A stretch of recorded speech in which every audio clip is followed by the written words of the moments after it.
प्रयाणकाले मनसाचलेन भक्त्या युक्तो योगबलेन चैव भ्रुवोर्मध्ये प्राणमाविश्य सम्यक् सत्तं परं पुरुषमुपैति दिव्यम्।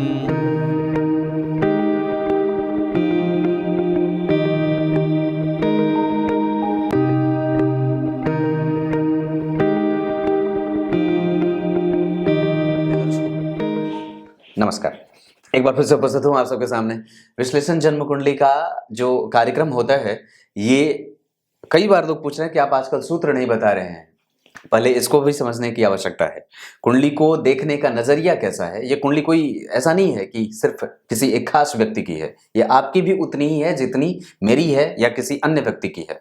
हम इसको देख करके अपनी समस्या को भी समझने में माहिर हो जाते हैं, और कुंडलियों को देखने से लगातार अगर मैं कुंडलियां देख रहा हूं तो इससे आप लोगों को कई बार बल मिलेगा और अपनी भी समस्या को समझने में आसानी होगी। शुरू करते हैं आज का कार्यक्रम।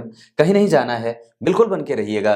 कार्यक्रम के आरंभ में बोले गए गीता जी के श्लोक का अर्थ भी बताने वाला हूं, और कार्यक्रम देखने के बाद कोई भी, चाहे सुबह वाला या शाम वाला, जरूर ही कमेंट जरूर कर दिया करिए, और साथ ही साथ मुझे इंस्टाग्राम पे भी जरूर ही वहां पे देख लिया करिए। नकुल पराशर के नाम से वहां पे भी मिल जाऊंगा मैं।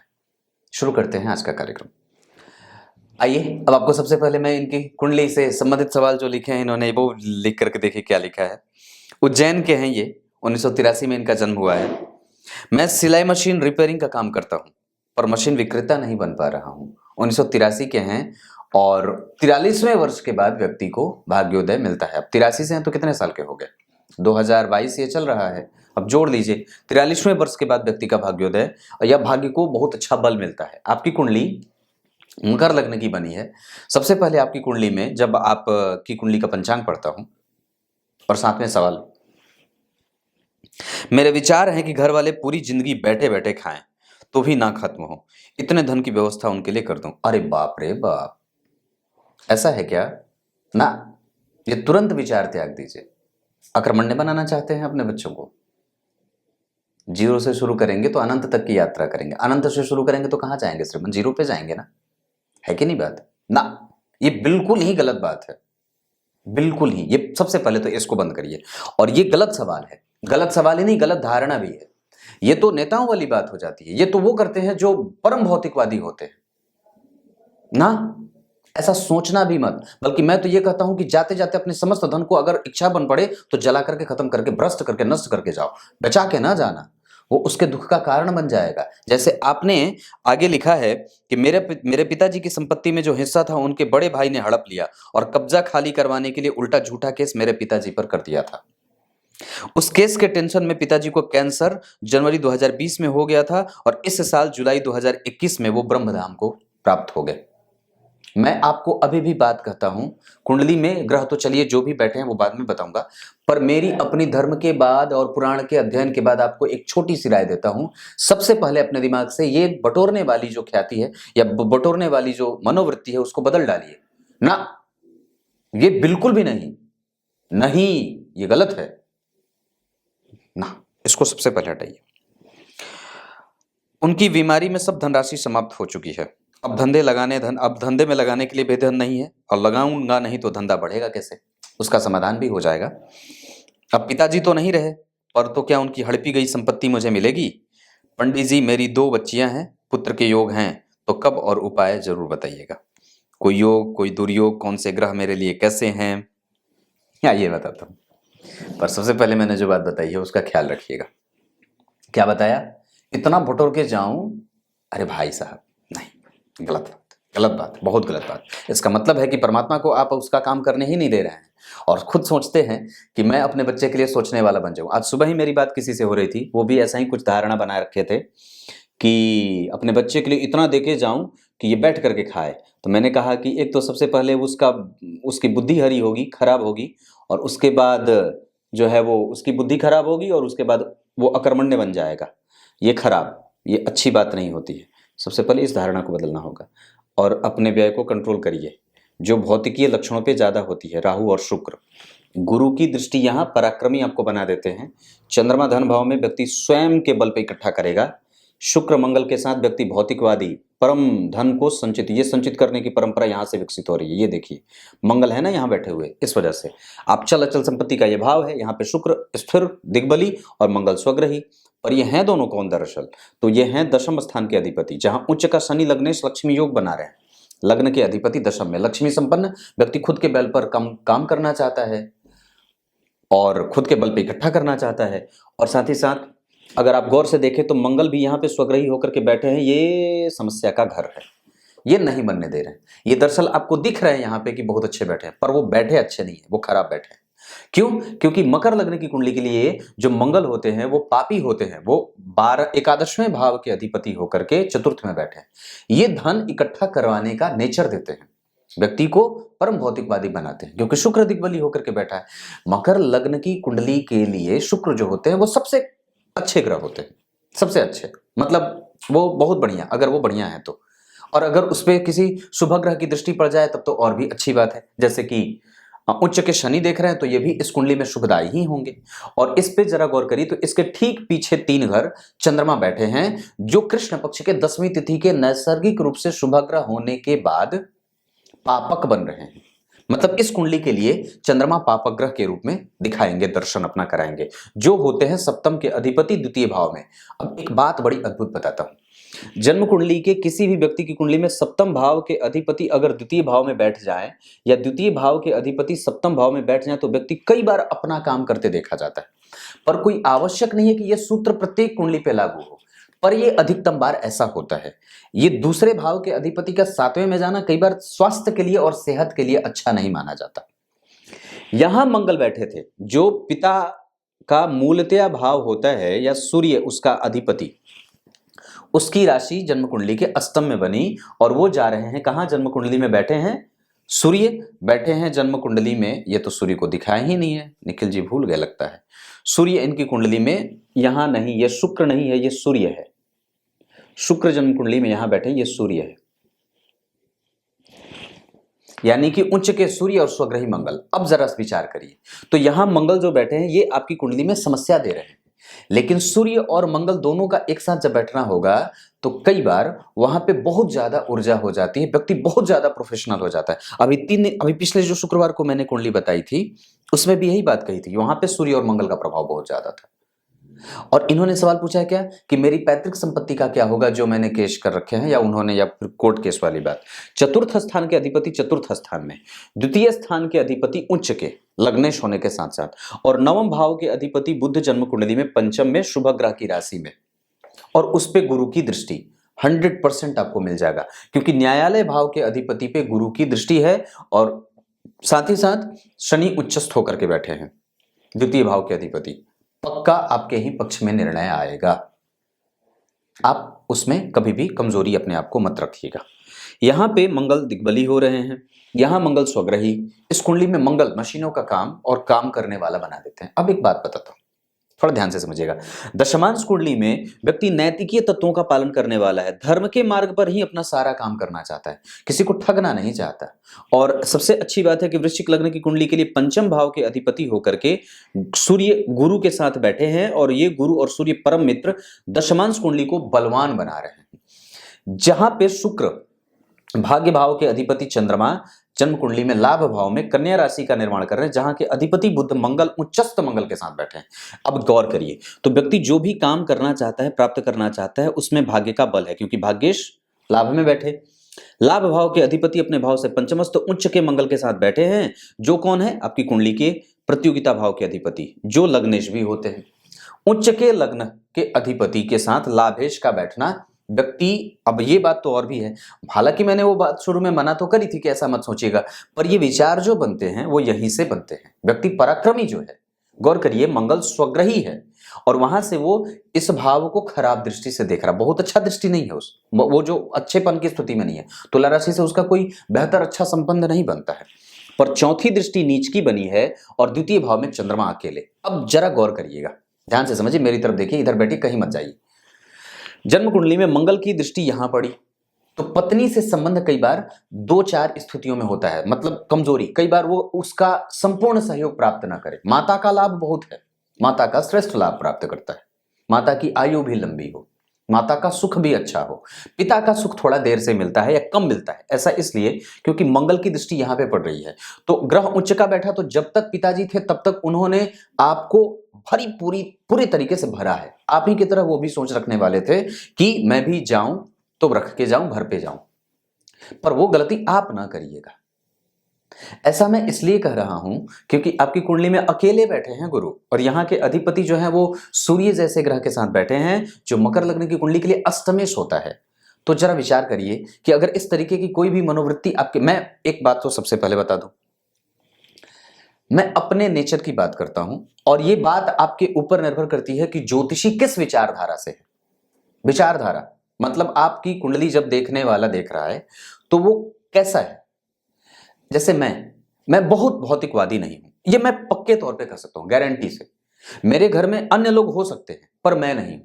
आप गौर करिए, एक ही कुर्ता और एक ही वही चीज है, सामान्य तरीके से, बाल भी कभी ना झाड़ा, कुछ भी, जैसे भी। मेरे कई दर्शक जो हैं वो कहते हैं कि पंडित जी आप जैसे होते हो वैसे आ जाते हो। या कई बार आप पुराने कार्यक्रम जा करके देखिए, या फिर आप मैंने आज तक ऑफिस नहीं बनाई अपनी, आज तक ऐसे ही हूं। ये कहने का मतलब ये है कि आप कितने जो है वो, कई बार होता है कि व्यक्ति जो है वो खाली संदेश ही देता रहता है समाज को, पर वो कभी खुद पे लागू नहीं करता। आजकल ऐसे लोगों की स्थिति ज्यादा है। मैं तो बस यही चाहता हूं, और आपको भी यही कहूंगा कि परमात्मा की शरणागति धारण करने में क्या दिक्कत है। आप संदेश ही खाली देते रहेंगे दूसरों को कि खुद पे अप्लाई भी करेंगे। खुद पे अप्लाई करने की भी बात है। आजकल लोग टीवी पे डिबेट में कई सारी चीजें जो हैं वो बहुत अपने आप को जो है वो बड़ा दिखा देते हैं, पर जब आप उनके बारे में खोदने का प्रयास करते हैं पता चला अरे यार ये तो बड़ा भ्रष्ट है। सामने जो चीज है वो बड़ी चमक वाली है, पर अंदर से वो खोखली हो जाती है। तो ऐसा नहीं होना चाहिए। आप किसी को कैसे उत्तर दे रहे हो ये आपके भी व्यक्तित्व को परिभाषित करता है। मतलब कहने का यह है कि भौतिकवादी बहुत ज्यादा नहीं, एक लेवल तक ही रखना, क्योंकि उसमें भी आपका परमात्मा का संग होना जरूरी है। अगर वो नहीं होगा ना तो कमजोर हो जाएंगे आप, और फिर वो आपको परेशान कर देगा। फिर आप परिवार के लिए ही ऋण लेंगे और पता चला परिवार भी आपका नहीं रहा। माता तो आपके साथ है, पर पंचम भाव में बुध पुत्र को चपल चंचल चालाक बना देता है। तो बहुत अच्छी बात है कि वो नहीं है। वस्तुतः यहाँ का अधिपति शुक्र जो है वो जन्म कुंडली में रोगेश के साथ बैठा है, रोगेश से परिवर्तन कर रहा है। ये ठीक वही कुंडली है जो मैंने शुक्रवार को देखी थी शायद, क्योंकि गौर करिए, पता नहीं वो भी 83 के ही थे क्या। तो राहु का शुक्र के साथ जाना, पंचमेश और पंचम भाव पे गुरु की दृष्टि, जो वृश्चिक राशि में बैठे हैं। अब जरा ध्यान से समझिए, मकर लग्न की कुंडली के लिए 12वें भाव के अधिपति जन्म कुंडली में पंचम को देख रहे हैं। तो गौर करिए सूत्र क्या कहता है ज्योतिष का, कि छठे, 8वें और 12वें भाव के अधिपति जहां बैठे हो या जिस भाव को देख रहे हो, अगर वो शत्रु के घर को देखें तो फिर और भी ज्यादा उनकी समस्या बढ़ जाती है। आपकी कुंडली में बुध यहां बैठा है, बुध स्त्री कारक राशि में बैठा है और स्त्री जाति का होता है, पुरुषोचित नपुंसक होता है। तो कई बार जब पुत्र हो तो उसको संतति पैदा करने में दिक्कत हो, या आपको ही हो जाए, तो गुरु और बुध की दृष्टि आपको बुद्धिमान बनाते हैं, आपको पराक्रमी बनाते हैं। मैंने शुरू में जो लाइन खींची थी वो इसी चीज को देख करके निरूपित किया था कि गुरु यहां देख रहे हैं, यानी कि व्यक्ति पराक्रमी होगा, क्योंकि पराक्रम का कारक मंगल जो है वो स्वग्रही है। संतान का कारक गुरु जो है वो मित्र की राशि में बैठे हैं। मंगल की दृष्टि व्यक्ति को समस्त लाभ दे दे। और वो बात जो मैंने वहां रोकी थी कि मंगल की 7वीं दृष्टि के बाद 8वीं दृष्टि वाली, तो व्यक्ति जो प्राप्त करना चाहता है वो क्यों, वो विचारधारा आखिर ऐसी बनी क्यों? विचार से सोचो। आखिर जब हम इस चीज पे फोकस करते हैं कि आखिर व्यक्ति ऐसा सोच क्यों रहा है, तो वो इसलिए सोच रहा है क्योंकि मंगल सब कुछ प्राप्त कराना चाहते हैं। सोच के देखिए, आपकी कुंडली में 11वां भाव जो सब कुछ प्राप्त होने का भाव है। अगर कुछ भी समझ में ना आए ना कुंडली में, तो 11वें भाव को देख लो। 11वें भाव को देख लेंगे तो सब कुछ पता चल जाएगा कि क्या पाने वाला है, क्या खोने वाला है। यहां गुरु बैठे हैं तो व्यक्ति जो है वो कुछ खोएगा भी, और 8वीं दृष्टि पड़ेगी तो पा भी लेगा मंगल की दशा में। तो अभी तो आपकी कुंडली में 2024 में वो मंगल की दशा आएगी, और मंगल 11वें भाव के अधिपति होकर के चतुर्थ भाव में बैठे हैं। यही आपको लालची भी नेचर का बना रहे हैं। जो ये इकट्ठा करने वाली बात है ना, ये मंगल ही करा रहे। हाँ, पक्की बात है। तो इनको बहुत ज्यादा हावी ना होने दीजिएगा, नहीं तो मशक्कत बढ़ जाएगी और फिर आप घबराहट में ज्यादा चले जाएंगे। और एक बात और बताऊं, एक बात और बताता हूं, पापक ग्रह का प्रभाव जब जन्म कुंडली के चतुर्थ भाव पे हो तो व्यक्ति को कई बार पड़ना पड़ता है चक्कर में और मशक्कत बढ़ जाती है। इकट्ठा करने का जो है वो गुण तो होता है, पर वो हो नहीं पाता। आप खाली सोचते ही रह जाते हैं कई बार, क्योंकि यहाँ पे पाप ग्रह का असर ज्यादा है, शुभ ग्रह नहीं है ना, ये शुभ भाव है। शुभ भाव में शुभ ग्रहों का बैठना अच्छा माना जाता है, पर ये दोनों अपने वास्तविक परिणामों को कमजोर भी करेंगे। और वास्तविक परिणामों को कमजोर करने के साथ साथ ये यहाँ पे आपको कुल देवी की पूजा करने का निमंत्रण भी देते हैं। कुल देवी की उपासना करिए, अपने कुल देवता की उपासना। अगर हो सके तो आपकी कुंडली में यहाँ मंगल जल रहा है, अगर हो सके तो बजरंग बली की पूजा, दीपक दान करिए, दिया जलाइए शाम के समय हनुमान जी की तस्वीर के सामने। कुल देवी कुल देवता की उपासना करिए, उनके नाम पर दीपक दान किया करिए, उनके नाम पर जो है वो पिता के नाम पर, जो आपके पूर्वज हैं उनके नाम पर कुछ वस्त्र दान हो जाए, कुछ द्रव्य दक्षिणा हो जाए, ये दान करके देखिए लाभ होगा। पक्की बात है। धन कभी भी कमजोर नहीं है, लेकिन कृष्ण पक्ष के चंद्रमा है ना आपकी कुंडली में। आप अपनी कुंडली में जरा पंचांग को आपको बताता हूं, देखिएगा इधर देखिए मेरी तरफ। शनिवार को जन्मे तो ये कुंठा से ग्रसित। आप जो बन रहे हैं वो दरअसल ऐसे ही नहीं बन रहे हैं श्रीमान। ये जो विचार मन में उठ रहे हैं कि मैं इकट्ठा करके जाऊं, ऐसा करके जाऊं, वैसा करके जाऊं, पूरा जो है वो करके जाऊं, तमाजा लगा करके जाऊं, तमगा लेकर के जाऊं ना, ये शनिवार के जन्म होने के कारण होता है। ये विचारधारा आपको मार देगी। मतलब मार देने का मतलब मृत्यु देना नहीं, विचारों से मार देगी। क्योंकि आपका जन्म कुंठा से ग्रसित करवा सकता है। जिस दिन को आप जन्मे हैं शनिवार को, वो कुंठा से ग्रसित करवा देगा, आपको समस्या में डाल देगा। ये इस विचारधारा को जल्दी ही त्यागने की आवश्यकता है। आपने कमाया, आप खत्म करके जाइए। ये तो भौतिकवादियों का लक्षण होता है, जो परम देहवादी है ना, जो वास्तव में यथार्थ को जानने वाला है, परमात्मा को जानने वाला है, ज्योतिष को मानने वाला है, वो कभी भी इकट्ठा करने पे नहीं होता। इकट्ठा करने पे धन सड़ जाएगा और फिर विकृति पैदा करेगा। पक्की बात है। क्योंकि शनिवार को जन्मे हैं, आपके पास ऐसी स्थिति है कि लक्ष्य ऊंचा पर मेहनत कम या प्राप्त कम, ये बात है। ऊर्जा बहुत ज्यादा है, यहां गर्माहट ज्यादा। पत्नी के साथ संबंधों को कमजोरी यहां भी देख रहा हूं, और यहां भी देख रहा हूं, और यहां भी देख रहा हूं। उनके साथ संबंध अच्छा बनाइए। कृष्ण पक्ष के दशमी तिथि के चंद्रमा आपकी कुंडली में होते हैं पापक। पूर्वा भाद्रपद नक्षत्र में जन्म हुआ है। ऐन्द्र योग, राजा बनना चाहते हैं, अरे बाप रे बाप। गुरु की स्थिति और शूद्र वर्ण और मनुष्य गण के होने के कारण व्यक्ति का जो प्रभाव। अब चंद्रमा को जरा देखते हैं। पूर्वा भाद्रपद नक्षत्र, जिसके अधिपति गुरु जो है वो जन्म कुंडली में उससे केंद्र में बैठे हैं। पर गौर करिए, गुरु और चंद्रमा एक दूसरे से केंद्र में, पर दोनों ही बहुत अच्छी राशि में नहीं बैठे। बहुत अच्छी राशि में तो गुरु भी नहीं बैठे, एक तो अकेले, और ऊपर से उस पे बुध की दृष्टि है, जो कि जन्म कुंडली में भाग्य भाव के अधिपति और रोगेश होते हैं। तो चलिए ठीक है, फिर भी भाग्य भाव में उनकी मूल त्रिकोण, इस कुंडली में बुध अच्छे होंगे और शुक्र अच्छे होंगे, दो ग्रह अच्छे होंगे। मकर और कुंभ लग्न की कुंडलियों में ये दोनों ग्रह अच्छे होते हैं, तो ये तो अच्छी बात है। क्योंकि गुरु पे कम से कम एक शुभ ग्रह की दृष्टि पड़ जाए, या बुध पे एक शुभ ग्रह, आप प्रयास करेंगे तो संभवतया, लेकिन मैं उसमें गारंटी नहीं दे सकता कि आपको पुत्र संतति की प्राप्ति हो सकती है। हाँ, अब अलग बात है कि आप क्या क्या तिकड़म भिड़ा सकते हैं, पर मैं एक चीज आपको यह बताता हूं। आपकी कुंडली में इस महीने की 28 तारीख से एक पुत्र संतति के प्राप्त करने का योग चल रहा है। आप अगर चाहें तो एक बार प्रयास और कर सकते हैं। 1983 के हैं आप, तो एक बार तो प्रयास कर ही सकते हैं। क्योंकि आपकी कुंडली में पंचम भाव पे गुरु की दृष्टि है, और मैं समझता हूं कि अगर कुछ स्थिति बनेगी तो ये काम कुछ कर सकते हैं। क्योंकि D7 चार्ट भी आपकी कुंडली में मैं जो देख रहा हूं, वहां पे भी गुरु की दृष्टि बन रही है। और पंचमेश जो है वो आपकी कुंडली में अभी जो शुक्र हैं वो जन्म कुंडली में धनु राशि से गोचर कर रहे हैं, जो आपकी राशि से जन्म कुंडली में तृतीय एकादश में है। अगर वो मीन में, मकर, धनु के बाद मकर में जाएंगे और कुंभ में जब आ जाएंगे तो भी कुछ स्थिति आपके पास लाभदायक बन जाएगी। या फिर अभी भी एक बार प्रयास कर लीजिए, क्योंकि गुरु का प्रभाव आपकी कुंडली में जो है कुंभ राशि का है, उसी पे है। मतलब राशि से ही गुरु का गोचर बन रहा है, तो ये भी ठीक है। अगर वो मीन के जाएंगे तो भी ठीक रहेगा। तो आप ये प्रयास कर सकते हैं, जो इस वर्ष तक पूरा चलेगा। तो एक अच्छी स्थिति यहां पे देख रहा हूं। आप एक बार प्रयास करना चाहते हैं तो, पर वक्त अच्छा होना चाहिए, ये बात बनती है। धन भाव में चंद्रमा का अकेले बैठना, गुरु से केंद्र में धन के कारक, पंचम के कारक, पंचम को देख रहे हैं, पंचम के अधिपति जन्म कुंडली में छठे भाव में। इस वजह से कई बार मन मुताबिक संतति ना हो, या कई बार एक ही तरीके की संतति होती रहती है, या तो लड़की या तो लड़का। अगर लड़का होता तो खाली लड़का ही हो, अगर लड़की होती तो खाली लड़का। यहाँ पे बुद्धि को कमजोर करने वाला, व्यक्ति के बुद्धिमान होने का संकेत तो देख रहा हूं। क्योंकि जन्म कुंडली में लग्न के अधिपति उच्च के हैं, स्वस्थ भी है और आयु भी है। क्योंकि मंगल की स्थिति जो है वो, और जन्म कुंडली में सूर्य की स्थिति शनि से प्राप्त कर रहे हैं। अरे भाई, शनि आयु के कारक होते हैं, तो अष्टम भाव के अधिपति पे अगर शनि की दृष्टि जो आयु का कारक होता है, तो अष्टम भाव के अधिपति आयु का अधिपति, तो उस पे सूर्य की दृष्टि और सूर्य का प्रभाव, तो ऐसी स्थिति बड़ी अच्छी होगी जो व्यक्ति को आयु से संपन्न बना दे, ये स्थिति बनती है। पर व्यक्ति जो होता है वो अपने कुटुंब का सुख बहुत अच्छे तरीके से भोगता है, तो बड़े परिवार वाला होता है।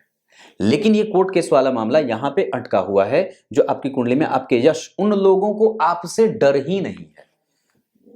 तो अगर डर व्याप्त कराना चाहते हैं तो डर अपने आप को और भी गंभीर बनाइए। अपने बारे में किसी को बताइए मत, अपने बारे में किसी से कोई चर्चा ना करिए, अपने बारे में जितना ज्यादा हो सके अपने आप को शांत रखिए। आपकी रणनीति लोग जान जाते हैं, आपके बारे में जो भी चीज आप खुद से ही बोल देते हैं। थोड़े गंभीर हो जाइए साहब, क्योंकि नवांश कुंडली में ये सारे ग्रहों का यहां पे देखिए, यहां पे गुरु शुक्र और शनि, ये ठीक नहीं है। गुरु यहां भी वृश्चिक राशि के, वहां भी वृश्चिक राशि के, और यहां भी गुरु वृश्चिक राशि के। गंभीरता तो होनी चाहिए, वो है भी, पर वो पता नहीं वो सामने वाले को नहीं दिख रही है। क्यों ऐसा? क्योंकि जन्म कुंडली में प्रभाव जो है वो जन्म कुंडली का चतुर्थ भाव का अधिपति चतुर्थ में बैठा, सूर्य मंगल का प्रभाव यहां भी ठीक है, शनि भी ठीक है, पर वो पंचम भाव के अधिपति बुध जो है वो आपको कई बार आपके प्रभावों से क्षुब्ध कर रहे हैं। और चंचलता मत रखिए, वाणी को बिल्कुल ज्यादा एकदम बोलने वाला मत बनाइए, अपना काम करते रहना है, किसी को बताने की कोई आवश्यकता नहीं। अपने पास और अपने आसपास अगर हो सके तो पीपल के वृक्ष का रोपण करिए, एक पीपल का वृक्ष अपने जीवन में लगाइए अगर कुछ करना चाहते हो तो। धन इकट्ठा करने के पीछे मत भागिए, नहीं तो संतान की बुद्धि खराब हो जाए। शनि और गुरु का यहां बैठना शुक्र के साथ, गुरु और शुक्र आपके पत्नी को बहुत ज्यादा अनुभवी, उनको लगता है कि मैं बहुत ज्यादा अनुभवी हूं, और कई बार इस वजह से आप लोगों में बहस भी होगी, पर उसको आपको ही नर्चर करना होगा, आप ही उसको ठीक कर सकते हैं अगर ऐसी स्थिति बन रही है तो। यहां तक तो ये बात रही। अब आप जरा गौर करिए तो आपकी कुंडली में शश महापुरुष योग लगा है, गुरु और चंद्रमा केंद्र में है, चंद्रमा पापक हो रहे हैं, इस वजह से गज केसरी वाला लाभ नहीं मिलेगा। पर आपकी कुंडली में अखंड साम्राज्यवादी, अखंड साम्राज्य का मालिक बनने वाला योग लगा है, लाभ भाव के अधिपति जन्म कुंडली में चतुर्थ में बैठे हैं, महाधनी योग इसे कहा जाता है। पर ये सारी चीजें जो होंगी वो चंद्रमा से घूम करके आएंगी, मतलब क्योंकि धन आने का जो मार्ग है वो एकादशवां भाव वहां के अधिपति दे रहे हैं, लेकिन वो रेगुलेट कहां से होगा? वो होगा चंद्रमा से, और वो बैठे हैं शनि के, जो शनि आपकी कुंडली में जो बैठे हैं वो उच्च के बैठे हैं। इसका मतलब है कि चंद्रमा भी ठीक है, आपके पास धन तो हमेशा आया है, पर हां इतनी बात है कि आपने उसको सही जगह पे खर्च नहीं किया है, या जीवन में परिस्थिति कुछ ऐसी बिगड़ती रही कि गलत जगह पे धन जाता रहा, गलत जगह पे धन जाता रहा। ऐसा क्यों हुआ? क्योंकि व्यय भाव में राहु केतु और शुक्र का प्रभाव था। मकर लग्न की कुंडली के लिए गौर से समझिएगा, दशम स्थान के अधिपति और पंचम स्थान के अधिपति शुक्र प्रतियोगिता में बैठे थे, इस वजह से कार्य क्षेत्र में बाधाएं हमेशा आती हैं। ये काम के कारण आपके जीवन में ये नौकरी की स्थिति जो है, या फिर ये आप जो काम कर रहे हैं, ये इसमें ही ऐसी स्थिति है कि आपको दुर्गा जी की आराधना किए बिना नहीं निकलना चाहिए। अपने कुल देवी की उपासना करिए, फिर जाकर के आपका बल बढ़ेगा। कुल देवी की उपासना, जो हमारे पूर्वज हैं वो हमारे कुल देवता हो जाते हैं, और दरअसल उनके पास इतना ज्यादा बल होता है कि देवताओं से भी ज्यादा वो जल्दी पूजा मांग लेते हैं और ले लेते हैं। मैं कुछ आपको दकियानूस नहीं बता रहा, पर हाँ ये बात पक्की है, ये बहुत सारी चीजों पे अनुभव मैंने करी। आपके कुल देवता से आपका संबंध बहुत ही निकटता का होना चाहिए, उनके साथ जितना ज्यादा हो सके कोमल संबंध रखिए, उनको याद करिए, उनका नाम जो है वो लेकर के उन्हें प्रणाम करिए, जहां भी जाएं तो उनका स्मरण करके जाएं, ये आपको लाभ करेगा। ये दो बात, पीपल का वृक्ष, दुर्गा जी के मंदिर का दर्शन, कुल देवी को या कुल देवता जो हैं उनका स्मरण या उनका नाम लेकर के कोई काम करिए, उनके नाम पे दीपक दान किया करिए, सूर्य को अर्घ दिखाइए, दीपक दान, दीपक उनको दिखाइए। और साथ ही साथ आपकी कुंडली में जो स्थिति बन रही है, अब मकर लग्न की कुंडली के लिए जरा गौर करिएगा तो सूर्य और चंद्रमा और बहुत अच्छे नहीं होते, पर सूर्य और चंद्रमा को देखिए तो चंद्रमा से ठीक आगे 3 घर, इस धन के साहस को कैसे, व्यक्ति के पास इतना बल है, इतना साहस है कि वो धन इकट्ठा करने के लिए हमेशा चौतरफा जो है वो आगजनी करेगा और चारों तरफ से उसको मोड़ करके अपनी तरफ मोड़ना चाहेगा, सब जगह से धन को इकट्ठा करके अपनी तरफ लाना चाहता है। ऐसा क्यों हो रहा है? ऐसा इसलिए क्योंकि उसका आत्मबल जो इतना मजबूत है। गौर करिए, जिसकी कुंडली में सूर्य और मंगल एक साथ बैठे हों उसकी रोशनी कितनी दिव्य होगी। और मकर लग्न वाले तो वैसे भी बहुत ज्यादा गंदे दिल के नहीं होते, वो उलझे रहते हैं, ये बात तो है। ऐसा इसलिए क्योंकि गुरु ही इसमें खराब हो जाते हैं। वो इसलिए क्योंकि सूर्य और चंद्रमा ही इसमें बहुत अच्छे भाव के अधिपति नहीं बनते। और ज्योतिष का सिद्धांत भी तो यही कहता है कि अष्टम भाव के अधिपति जहां बैठेंगे वहां पे समस्याएं देंगे। तो आपकी कुंडली में जरा ध्यान से समझिए, तो अष्टम के अधिपति जन्म कुंडली में चतुर्थ स्थान में बैठ रहे हैं और आपको चल अचल संपत्ति का लाभ नहीं होने दे रहे हैं जो आपके पूर्वजों का है, तो इसमें आश्चर्य क्या है? ये तो ठीक ही है, ये तो ग्रह का प्रभाव था, वो अपना कर रहा है। क्योंकि जो बात आप पूछ रहे हैं वो आपकी कुंडली में स्पष्ट दिख रहा है। तो ये दोनों बातें इत्तेफाक तो नहीं हो सकती। इसका मतलब है कि ज्योतिष जैसी कोई तो बात है जो आपके जीवन को प्रभावित कर रही है। ग्रह ग्रंथ में भी तो यही बात लिखती है बात। लेकिन हाँ, वहां पे ये बात भी लिख रही है कि नवम भाव के अधिपति अगर जन्म कुंडली में गुरु से, पंचम भाव से, या फिर जन्म कुंडली में पंचमेश छठे भाव से संबंध बना ले, या छठे भाव के अधिपति पंचम से संबंध बना ले, या चतुर्थ स्थान के अधिपति चतुर्थ में बली हो, चतुर्थ भाव बली हो, तो व्यक्ति के दाम्पत्य को तो थोड़ी बहुत कठिनता तो चलो ठीक है, वहां पे पाप ग्रहों का असर है तो ज्यादा रहेगा, लेकिन व्यक्ति की संपत्ति पे कोई भी दावा नहीं कर सकता, व्यक्ति की संपत्ति कहीं जा नहीं सकती। क्योंकि षडबल में आपका गुरु और बुद्धि का बल, ये दोनों कमजोर है। गुरु षडबल में कमजोर और बुद्ध षडबल में कमजोर। इसी कारण से बालक नहीं खेलता है गोद में। कारण यह है क्योंकि बुद्ध बालक है, तो वो नुकसान में है। आपने गौर नहीं किया, आपकी कुंडली में सूर्य, चंद्रमा, मंगल, शुक्र और शनि, ये सब बहुत अच्छे बैठे हैं, बहुत अच्छे, मतलब कहने की बात ही नहीं है। लेकिन यही दोनों ग्रह जो शुभग्रह होते हैं, तो एक शुक्र जो है वो जन्म कुंडली में छठे में चले गए, एक गुरु षडबल में कमजोर और एक बुध, चंद्रमा पहले ही पापक। तो कुंडली में हमेशा साहस ही रखना पड़ेगा, आप कभी भी पस्त नहीं हो सकते, हमेशा मेहनत करनी है और जब तक जीना है तब तक करना है। और उसी तरीके से आपकी विचारधाराएं भी बन रही हैं। सूर्य की बात करता हूं, सूर्य नक्षत्र में, भरणी नक्षत्र में, तो व्यक्ति जिसके साथ भी जुड़ेगा उसका बल वृद्धि कर देगा, पर अपना हाश कर देगा, अपना नुकसान कर दे, ये होता है। चंद्रमा जो है वो जन्म कुंडली में पूर्वा भाद्रपद के गुरु का नक्षत्र, और वो गुरु जन्म कुंडली में षडबल में कमजोर, इस वजह से धन की जो रेगुलेटरी अथवा जो रेगुलेटरी सिस्टम होता है वो थोड़ा सा कमजोर हो जाता है। और पापक जो है, और उनपे किसी शुभ ग्रह का प्रभाव भी नहीं है, राहु से दृष्ट हो रहे हैं, राहु की 9वीं दृष्टि पड़ रही है, वो कमजोर। अलग बात है कि आपकी कुंडली में धन भाव के अधिपति उच्च के बैठे हैं, लेकिन उस पे दो पाप ग्रहों का प्रभाव भी तो पड़ रहा है। द्वितीय भाव जो होता है वो मृत्यु के कारण का होता है, और चंद्रमा वहां बैठे हैं, आयु तो दे देंगे क्योंकि उनकी दृष्टि यहां पड़ रही है, और इसके अधिपति उच्च के होकर के बैठे हैं। तो जन्म कुंडली में सूर्य और शनि दोनों उच्च के, मंगल स्वग्रही और गुरु मित्र की राशि में। चंद्रमा जो है वो थोड़े से अच्छे हो जाएंगे क्योंकि उसका डिस्पोजिटरी जो प्लेनेट है वो ठीक हो रहा है, शनि उच्च के हैं, तो इस वजह से धन आए जरूर, पर वो नियंत्रण में न रहे, या खर्च की स्थिति हमेशा बनी रहे। ये आपके जीवन का आईना है, मैं जो आपके सामने प्रस्तुत कर रहा हूं, ये कुंडली है। समझ रहे हैं अच्छे से, मैं आपसे ही बात कर रहा हूं, इधर देखिए मेरी तरफ। मंगल जो है वो जन्म कुंडली में कृतिका नक्षत्र में बैठे हैं, सूर्य वहीं साथ में, और भरणी नक्षत्र के सूर्य मैंने बताया। सूर्य जो है वो भरणी के, चंद्रमा जो है वो पूर्वा भाद्रपद, मंगल जो है वो कृतिका के, और कृतिका नक्षत्र के अधिपति सूर्य के साथ बैठे हैं, चतुर्थ भाव बहुत ज्यादा बलशाली।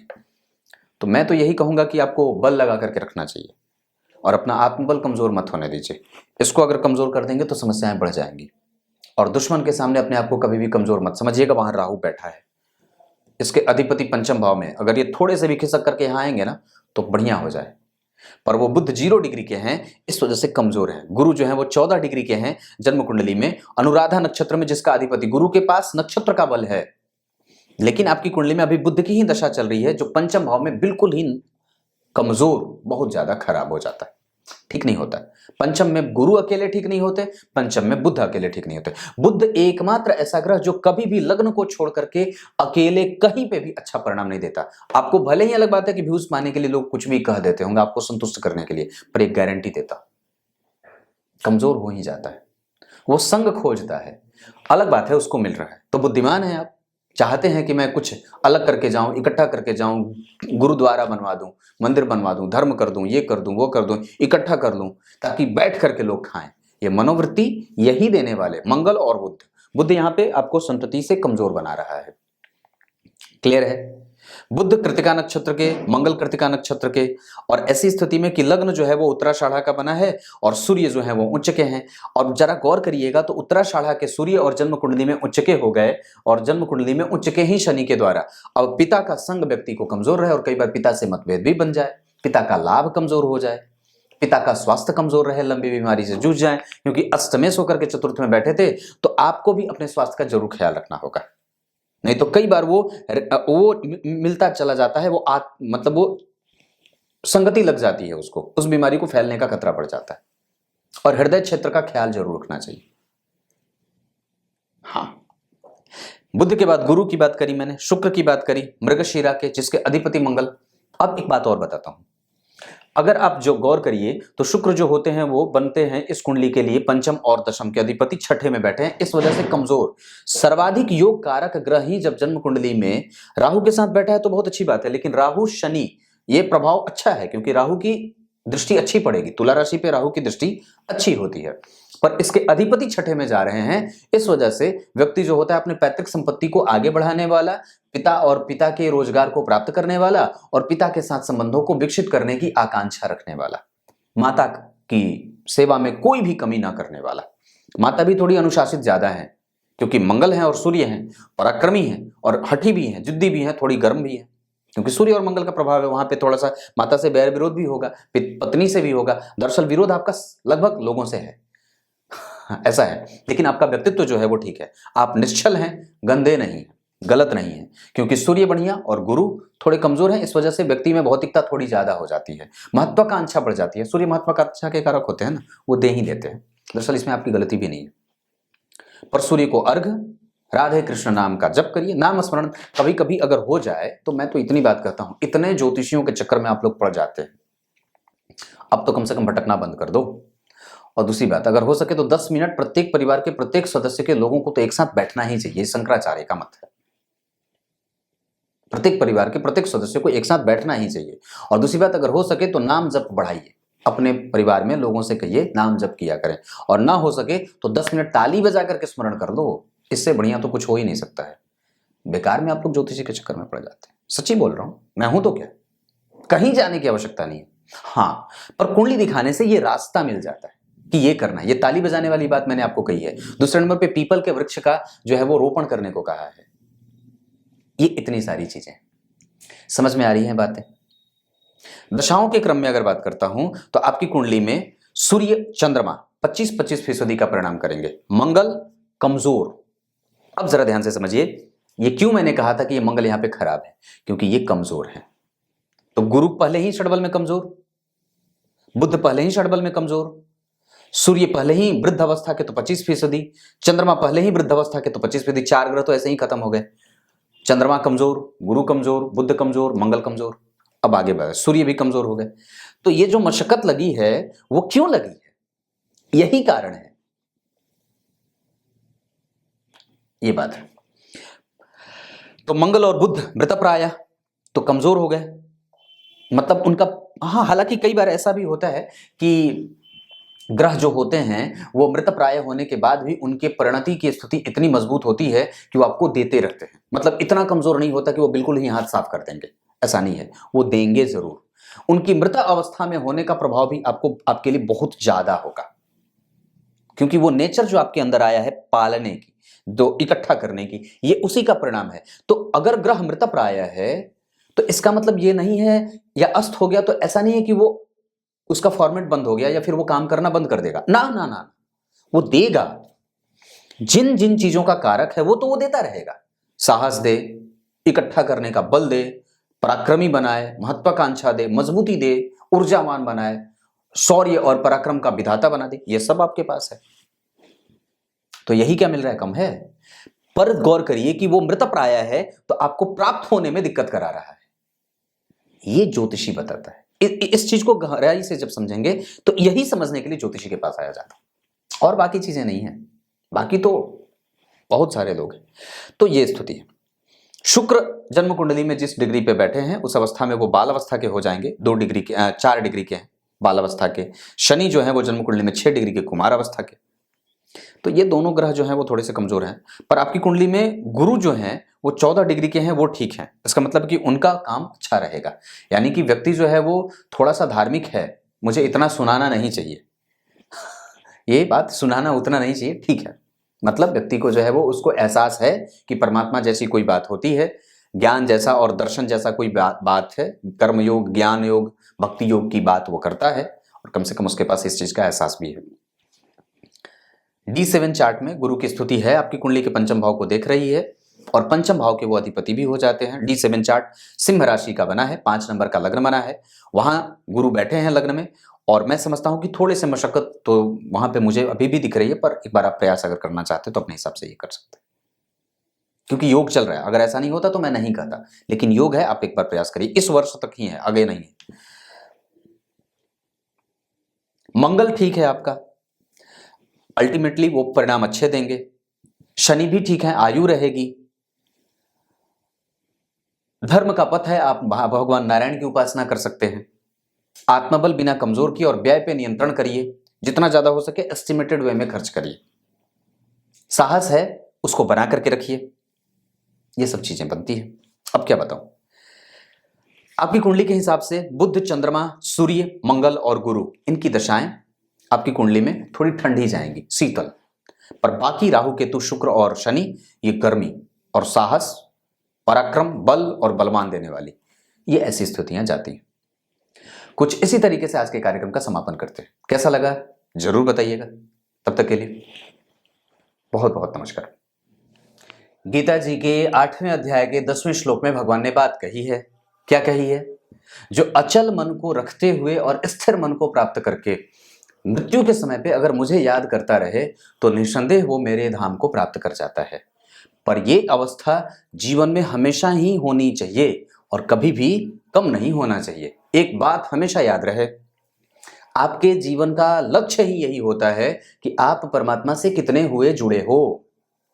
नहीं तो जैसे ही आपसे उनका जो है वो संबंध टूटने का वाला होता है और दुनिया से जुड़ने वाला होता है, ये तो माया की स्थिति जो है वो इतनी ज्यादा पकड़ लेती है। ये हमारे जितने भी कर्म होते हैं क्रमशः वो सिर्फ और सिर्फ हमारे माया के कारण ही होते हैं। परमात्मा के जो द्वारा रचित जो माया है उसके कारण होती है। पर वस्तुतः आप जब इसको समझ लेते हैं और जैसे जैसे संत जन बनते जाते हैं, संतों की प्रवृत्ति होती जाती है, मंत्रों का जप आपके जीवन में होता जाता है, उसकी स्थिति बदलती जाती है, तब आपको ये समझ में आने लगता है कि वास्तव में सच्चाई क्या है और झूठ क्या है। हम नहीं समझते तब तक जो है वो उलझे रहते हैं। जैसे गिरगिट का रंग बदलना, उसका वास्तविक रंग तो जैसा है वैसा ही, पर परिस्थिति वसा तो हरा रंग हो जाए तो कभी पीला हो जाए तो कभी लाल हो जाए। तो ऐसा हमें अपने आप को परिस्थिति के हिसाब से अपनी माया से अपने आप को मुक्त करने का भी प्रयास करना चाहिए। हमेशा उसी में चिपक के ना रहिए, नहीं तो ये फिर मुश्किल हो जाएगी। अंतिम समय पे मगरमच्छ की याद आएगी और कुत्ते बिल्ली की याद आ जाएगी तो फिर पता चले कि फिर वही होना पड़ेगा। फिर देख लीजिए स्थिति, टॉमी कभी कोई बोला जाएगा तो कोई बोलेगा कि गुड्डू बोलो, तो कोई बोलेगा पता नहीं क्या बोलो, तो कोई पता नहीं क्या बोलो। वो जो आपके घर का कुत्ता है वो भी कभी किसी जन्म में मनुष्य ही रहा होगा, पर मरते समय पे उसने जो है वो कुत्ते का ध्यान करा, इस वजह से कुत्ता बन के आया है। वो जो बिल्ली आपके घर में जो खरगोश आपने पाल रखे हैं वो खरगोश का ध्यान किया था, इस वजह से वो खरगोश बना है। वो याद करिए कथाएं जो भागवत में कई बार आती हैं, मैं नाम नहीं बताऊंगा, आप पता करके बताना। तो वो है ना वो बात, इस वजह से वो आपके घर में ऐसे ही नहीं बैठा है और वो ऐसे ही नहीं बना है। ये पुरुष के कर्म ही उसको जो है वो पुरुष बनाते हैं और स्त्री बनाते हैं, और जीवों का जो है वो चक्र चलता रहता है। तो कहीं ऐसा आपके साथ ना हो जाए, मेरे साथ भी, तो मैं तो ये सोचता रहता हूँ। आप अपनी देख लेना। तब तक के लिए बहुत बहुत नमस्कार।